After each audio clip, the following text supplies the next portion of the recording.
여러분, 우리는 모두 이 세상을 살아가면서 자기 나름대로의 틀을 가지고 살아갑니다. 틀을 프레임이라고 말할 수도 있고 frame of thinking이라고 말할 수 있습니다. 어떤 내가 생각하는 그러한 틀이 있죠. 예술가들도, 미술을 그리는 분들도 이렇게 어떤 장면을 그리려고 할 때, 여러분 저는 예술가가 아니어서 어색하지만 손으로 이렇게 해가지고 보는 거 봤죠? 예, 이런 것들이 일종의 프레임입니다. 우리는 모두 각자 내 나름대로의 프레임을 가지고 살아가고 있습니다.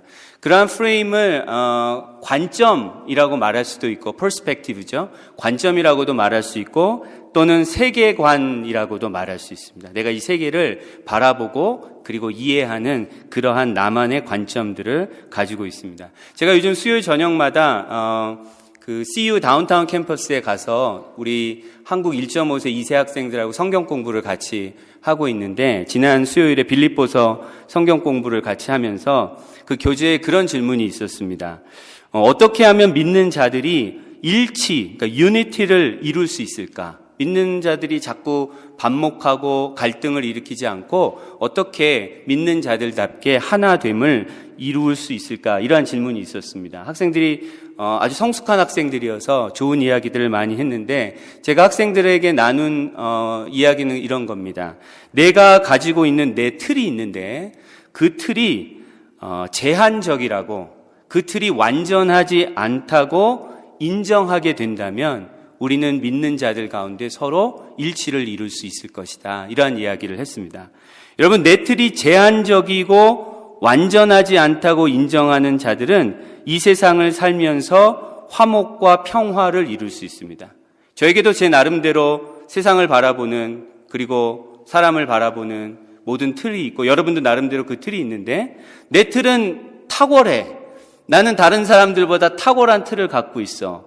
그리고 나는 굉장히 완벽에 가까운 틀을 가지고 있어. 이렇게 착각하는 사람들은 가는 곳마다 무엇을 일으키죠? 반목을 일으키고 갈등을 일으키고 다툼을 일으킵니다. 그러나 우리는 모두가 다 유한하고 불완전한 인간들이기 때문에 내가 보지 못하는 부분들이 분명히 있을 것이라는, 내가 지금 알고 있는, 이해하고 있는 이 모든 것은 극히 제한적이라는 생각을 하게 될 때 우리는 어떤 상황 가운데서도, 그리고 어떤 사람들과도 갈등과 반목보다는 그들과 대화할 수 있고 소통할 수 있고, 그리고 그들과 평화와 화목을 이루어 갈 수 있다라는 그러한 말입니다.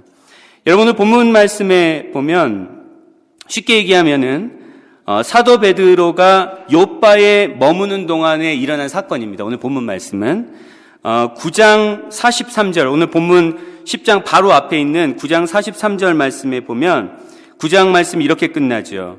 베드로가 욥바에 여러 날 있어 시몬이라 하는 무두장이의 집에서 머무니라. 여러분, 욥바에서 어떤 일이 일어났죠? 지난 주일에 어떤 일이 일어났습니까? 욥바에서 죽었던 여제자 다비다가 살아나게 되었죠. 그리고 그 사건 이후에 베드로는 욥바에 더 머물고 있었고, 시몬이라고 하는 무두장이라고 하면 영어로는 테너인데 우리말로는 가죽을 가공하는 업자죠. 그런 가죽 가공업자의 집에 머무르고 있었습니다. 그 동안에 일어난 사건인데, 오늘 본문은 두 부분으로 나눌 수 있습니다. 먼저 1절에서 8절 말씀은 베드로가 욥바에 머무는 동안 가이사랴라는 곳에서 고넬료라 하는 백부장에게 일어난 일이고, 그리고 뒤에 나오는 9절부터 16절의 말씀은 그 이튿날 욥바에서 베드로에게 일어난 일입니다. 그러면 지도를 한번 보시면, 저기가 우리가 지난주에 들었던 욥바, 지중해 해안에 욥바라는 도시가 여러분 보이시죠? 거기에서부터 북쪽으로 약 30마일 정도 올라가면 가이사랴라는 곳이 있습니다. 저 가이사랴는 예루살렘으로부터는 한 65마일 정도 떨어진 곳인데, 저 가이사랴는 팔레스타인 저 전체 지역에서 당시에 가장 큰 도시였습니다. 가장 대도시였고, 당시에 유대와 사마리아 지역을 관장하는 로마의 총독이 저곳에서 주재하고 있었던 그러한 도시였습니다. 여러분, 오늘 본문에 나오는 이 두 사건 모두는 고넬료와 베드로가 본 환상에 대해서 말하고 있죠. 그들이 환상을 두 사람 다 보게 됩니다. 먼저 가이사랴에서 고넬료에게 일어난 환상부터 한번 살펴보겠습니다. 여러분 1절 말씀에 보면 고넬료라 하는 사람에 대한 소개가 나오죠. 1절 말씀을 보시면 가이사랴에 고넬료라 하는 사람이 있으니 이달리아 부대라 하는 군대의 백부장이라 이렇게 말씀이 기록되어 있습니다.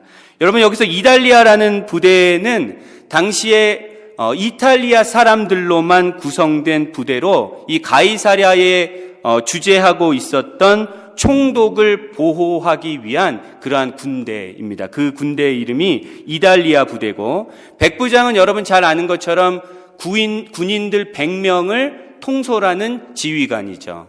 오늘날로 치면은 한 중대장급이라고 할 수 있을까요? 중대장 정도라고 할 수 있는 군인 100명을 통솔하는 지휘관이었습니다. 근데 이 고넬료라는 자가 2절 말씀에 보면 그가 경건하여 온 집안과 더불어 하나님을 경외하며 백성을 많이 구제하고 하나님께 항상 기도하였다라는 기록이 있습니다. 고넬료는 이방인이죠. 더군다나 이탈리아 사람이에요. 로마 군의 지휘관입니다. 완전한 이방인인데 그가 유대교의 하나님에 대해서 알게 되고 그가 유대교의 율법을 지키는 경건한 삶을 살았다는 거죠. 율법을 지켰을 뿐만 아니라 백성을 많이 구제하고 항상 하나님께 기도하는 자였다. 이렇게 소개하고 있습니다. 그런데 어느 날 3절 말씀에 보면 그가 환상을 보게 되죠. 어떤 환상을 봅니까? 하나님의 사자, 즉 하나님의 천사가 들어와서 그의 이름을 부릅니다. 고넬료야 이렇게 불렀을 때 고넬료가 그 천사를 주목하여 보면서 두려워서 주님 무슨 일입니까? 하고 묻지요. 그때 천사가 고넬료에게 이렇게 말합니다.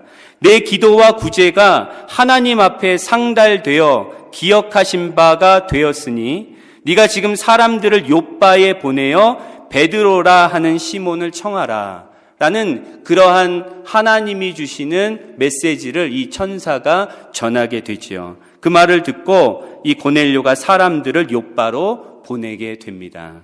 그리고 그 이튿날에 보면 이제 베드로에게 일어난 사건에 대한 기록이 9절부터 16절 말씀에 기록되어 있습니다.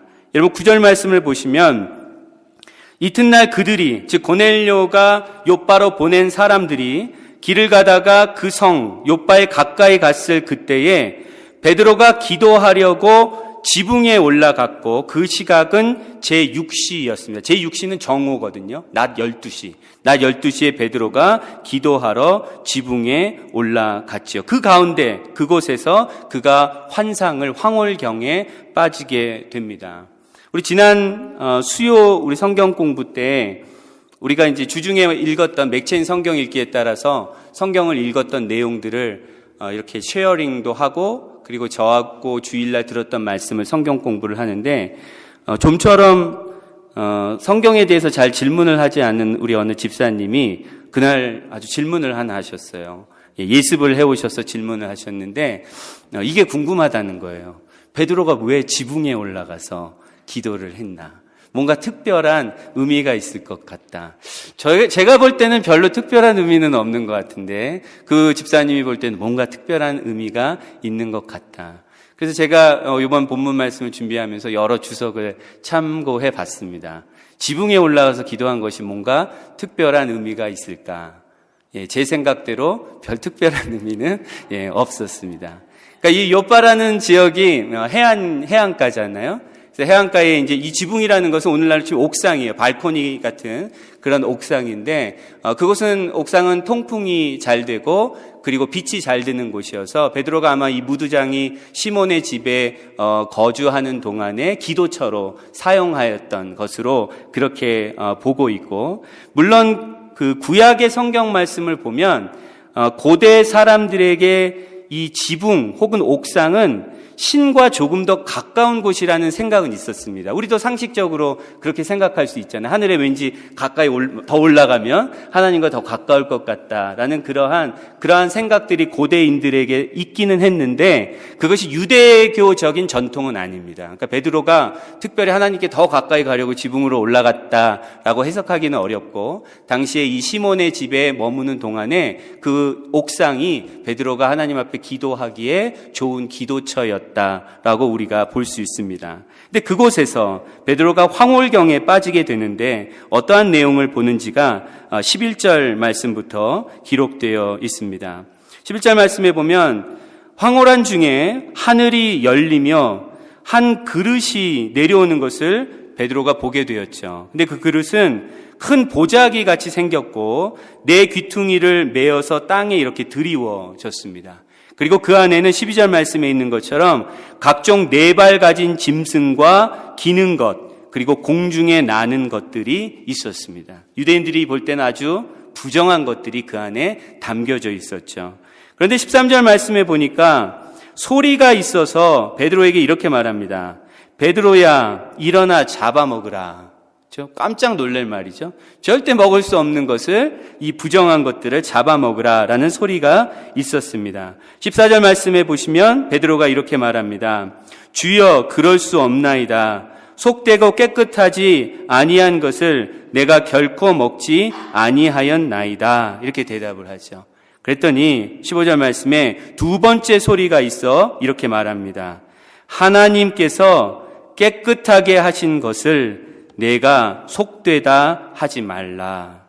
이 음성이 들린 이후에 그리고 이런 일이 3번 더 있은 후에 그 그릇이 곧 하늘로 올려져 갔습니다. 베드로가 그 옥상에서 이 오빠의 옥상에서 이러한 환상을 역시 보게 된 거죠. 여러분 오늘 본문 말씀을 보면서 우리가 이러한 질문을 할 수 있죠.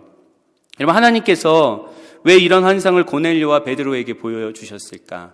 하나님께서 환상을 보여주셨다는 것은 분명히 하나님께서 계획하시고 목적하시고 의도하신 바가 있다는 건데 하나님 어떤 계획과 의도를 가지고 이러한 환상을 고넬료와 그리고 베드로에게 보여주신 것일까라는 질문을 할 수 있습니다. 여러분 고넬료에게 보여주신 환상은 굉장히 명확하죠.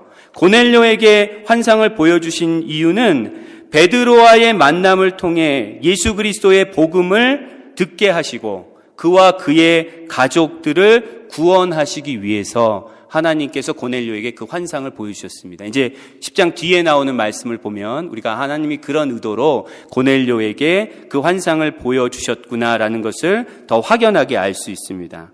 여러분 그러면 베드로에게 보여주신 이 환상의 의미는 무엇일까요? 하나님 어떠한 목적과 의도를 가지고 베드로에게 이러한 환상을 보여주신 것일까요? 여러분 그것은 유대인으로서 가지고 있는 베드로의 틀을 하나님께서 깨주시기 위함이었다고 말할 수 있습니다.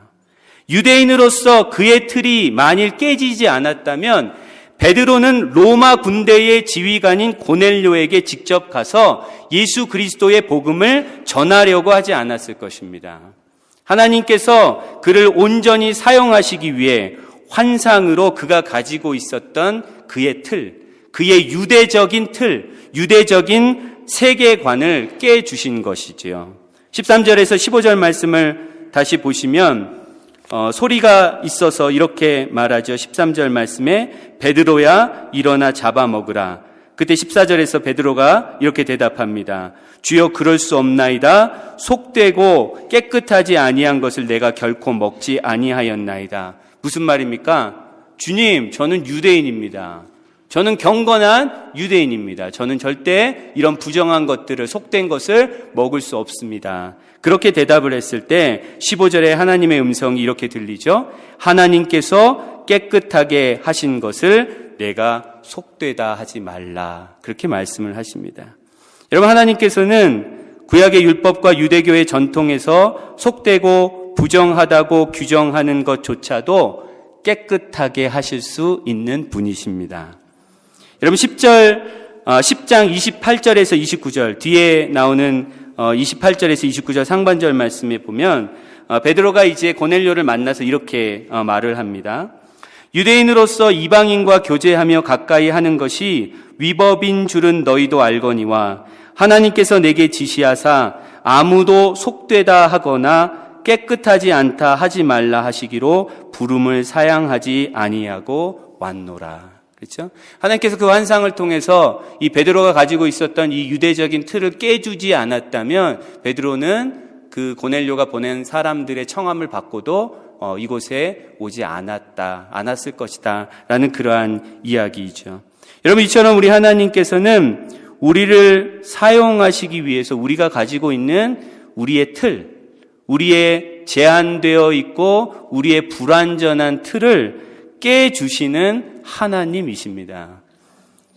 우리의 틀을 깨주신다라는 말은 우리의 틀을 넓혀주신다라고 말할 수도 있고 우리의 틀을 더 온전하게 해주신다라고 말할 수도 있습니다.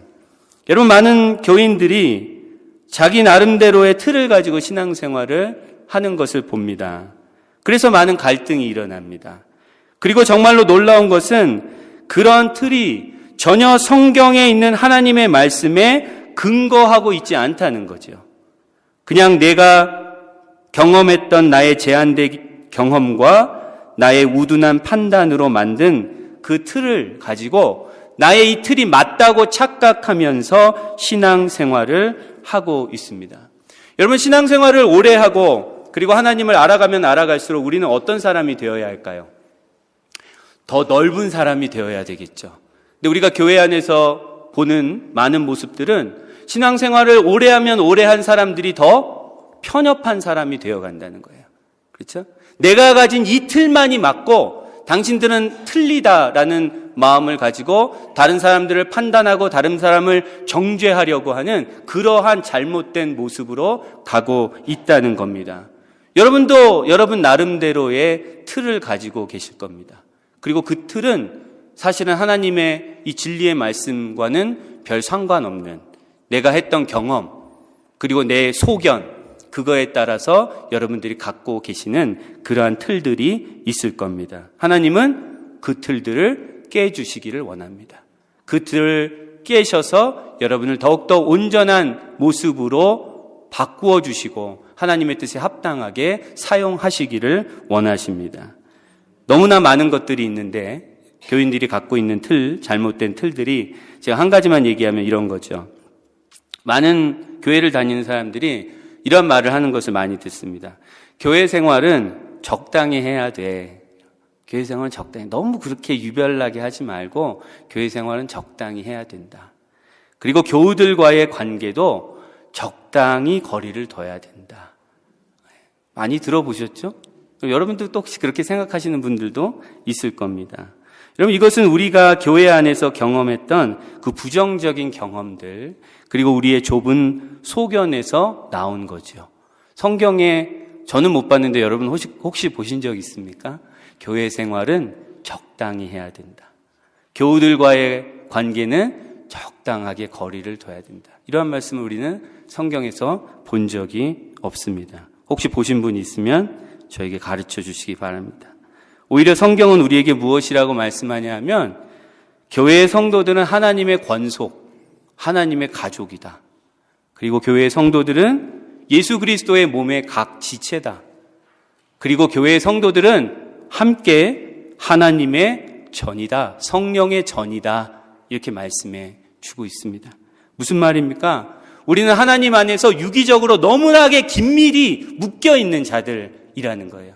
적당히 거리 두고 그냥 어색하지 않을 정도로 나 편한 정도로의 거리감을 가지고 살아야 될 존재가 아니고 우리는 서로 묶여서 서로 한 가족으로 한 몸으로 살아가야 될 그러한 지체라고 성경은 우리에게 말씀해 주고 있습니다. 여러분, 그렇다면 하나님은 어떻게 우리의 제한된 틀을 깨고 계실까요? 오늘 이 시간에도 하나님은 여러분의 틀을 깨어주고 계시고 또 이 말씀을 준비하는 가운데 하나님께서 제가 가지고 있는 저의 불완전하고 제한된 틀을 많이 깨주셨는데 하나님은 이 시대에 우리를 어떻게 우리의 틀을 깨어주실까요? 오늘 본문 말씀에 있는 것처럼 천사를 보내주셔서 말씀해 주시고 또 우리를 황홀경에 들어가게 하셔서 하나님께서 우리의 틀을 깨어주실까요? 물론 필요하면 하나님 그렇게도 하십니다. 여전히 하나님은 천사를 사용하고 계시고 하나님 여전히 환상을 통해서 우리를 가르쳐 주시죠. 그런데 보편적으로 하나님은 오늘날 하나님의 말씀을 통하여 우리의 틀을 깨주십니다. 하나님의 진리의 말씀이 우리를 이 불완전하고 좁은 틀로부터 우리를 자유롭게 해주십니다. 이것이 바로 우리가 하나님의 말씀을 더 사모해야 할 이유입니다. 우리는 오직 하나님의 말씀을 통하여서 온전한 자들, 그리고 더 많은 것들을 포용하고 많은 것들을 볼 수 있는 자들로 변화되어 갈 수 있습니다. 여러분, 하나님은 그렇게 인간의 틀을 깨주시는 하나님이신데, 하나님께서 인간이 가진 틀을 깨신 가장 놀라운 사건이 여러분 무엇일까요? 하나님께서 역사상 하신 너무나 많은 큰 일들이 있는데, 그 일들 가운데 이건 진짜 인간이 갖고 있는 이 사고의 틀을 완전히 깨셨다라고 할 만한 가장 위대한 사건이 여러분 무엇인 것 같습니까? 네, 다들 생각하실 수 있을 텐데, 저는 그것은 바로 우리 주 예수 그리스도의 성육신이라고 생각합니다. 여러분, 우리 주님의 성육신이 어떤 사건입니까? 우리 주님의 성육신은 무한하시고 거룩하시고 완전하신 하나님이 유한하고 부정하고 불완전한 인간의 몸을 입고 이 땅에 오신 사건이에요. 하나님이 우리가 도저히 상상할 수 없는 그토록 무한하시고 완전하신 하나님이 저와 여러분 같이 이렇게 불완전하고 이렇게 부정하고 이렇게 연약한 인간의 몸을 입고 이 세상에 오신 그 성육신의 사건, 이것이야말로 하나님께서 인간이 가지고 있는 틀을 깨어주신 가장 크고 위대한 사건이라고 말할 수 있습니다. 여러분, 그 성육신 하신 하나님, 우리 주 예수 그리스도로 말미암아 우리는 우리의 행위로가 아니라 오직 하나님의 은혜로 구원을 얻었고 지금 구원을 누리고 있고 장차 누리게 될 그 영광스러운 영원한 하나님의 나라를 향하여 달려가고 있는 자들입니다. 모든 것이 인간의 모든 틀을 깨시고 하나님께서 친히 인간의 몸을 입고 이 땅에 오심으로 말미암아 가능하게 된 사건이라고 말할 수 있습니다. 여러분, 우리의 틀을 깨시고 우리를 자유케 하시는 하나님, 그리고 우리를 온전하게 하시는 하나님, 그리고 그러한 역사를 지금도 하나님의 나라를 위하여서 이루어 가시는 그 위대하시고 전능하신 우리 삼위일체 하나님을 찬양하는 저와 여러분들이 되시기를 소망합니다. 그리고 오늘 말씀을 듣고 나는 정말로 어떠한 자인가? 나는 신앙생활의 연수가 깊어지면서 나의 틀이 더 넓어지고 깨어지고 그리고 더 온전해지고 있는가? 아니면 나는 혹시 더 편협한 종교인으로 전락하고 있지는 않은가? 우리의 모습을 주님 안에서 되돌아볼 수 있기를 소망합니다. 그리고 하나님 앞에 기도하기를, 하나님, 베드로에게 보여주셨던 그 계시와 같이 하나님의 말씀을 통하여 나의 틀을 깨주시옵소서. 나를 더욱더 넓은 자 되게 하시고 많은 것을 볼 수 있는 온전한 자로 주님 변화시켜 주시옵소서. 그렇게 기도하며 하나님 앞에 나아갈 수 있는 저와 여러분들이 되시기를 우리 주님의 이름으로 간절히 축원합니다.